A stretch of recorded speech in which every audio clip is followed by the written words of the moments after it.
High court ने जारी किया कंगना रनौत की सांसदी पर नोटिस। संसद सदस्यता रद्द करने की क्यों की गई मांग, क्या छिन जाएगी कंगना रनौत से सांसदी। कंगना रनौत की सांसदी पर आएगा खतरा, मंडी सीट पर हुए आम चुनाव को हाईकोर्ट में चुनौती। बॉलीवुड की एक ऐसी अभिनेत्री जिसने अपनी बोल्डनेस, खूबसूरती और बेहतरीन एक्टिंग के दम पर अपने अलग अलग अभिनय को बखूबी निभाते हुए अपने फैंस के दिलों में अपनी एक अलग पहचान बनाई। साथ ही राजनीति के सफर में भी इनको सराहा गया। लेकिन आपको बता दें कि अभिनेत्री को कंट्रोवर्सी का भी सामना कई बार करना पड़ा। जी हाँ, हम बात कर रहे हैं कंगना रनौत की, जो भारतीय सिनेमा में सबसे ज्यादा फीस पाने वाली अभिनेत्री के तौर पर पहचान रखती हैं। बता दें कि इनको बॉलीवुड की क्वीन भी कहा जाता है। इनको बॉलीवुड के कई अवार्ड से सम्मानित भी किया गया।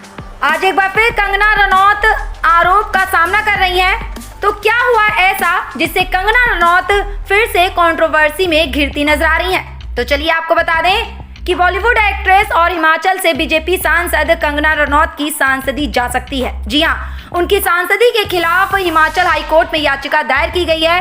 हाईकोर्ट ने उनके खिलाफ नोटिस जारी किया है। आरोप है कि इस लोकसभा सीट से चुनाव लड़ने के लिए उसके नामांकन पत्र को कथित रूप से गलत तरीके से खारिज कर दिया गया और साथ ही 21 अगस्त तक जवाब दाखिल करने का निर्देश दिया। आपको इस बात की पूरी जानकारी देना चाहेंगे कि हिमाचल प्रदेश में मंडी लोकसभा सीट पर हुए चुनाव को हिमाचल हाईकोर्ट में चुनौती दी गई। मंडी लोकसभा सीट से निर्दलीय प्रत्याशी लायक राम नेगी ने हाईकोर्ट में कंगना की जीत को चुनौती दी। बता दें कि सरकारी विभागों की तरफ से नो ऑब्जेक्शन सर्टिफिकेट जारी किए जाते हैं, लेकिन उसे सर्टिफिकेट देने के लिए 1 दिन का समय दिया गया। याचिका में कहा गया कि 15 मई को नामांकन पत्रों की जांच की जानी थी और इस दिन सभी सर्टिफिकेट चुनाव आयोग को सौंपे गए थे, लेकिन आयोग ने इन सर्टिफिकेट्स को लेने से इनकार कर दिया और इस कारण वह चुनाव नहीं लड़ पाए।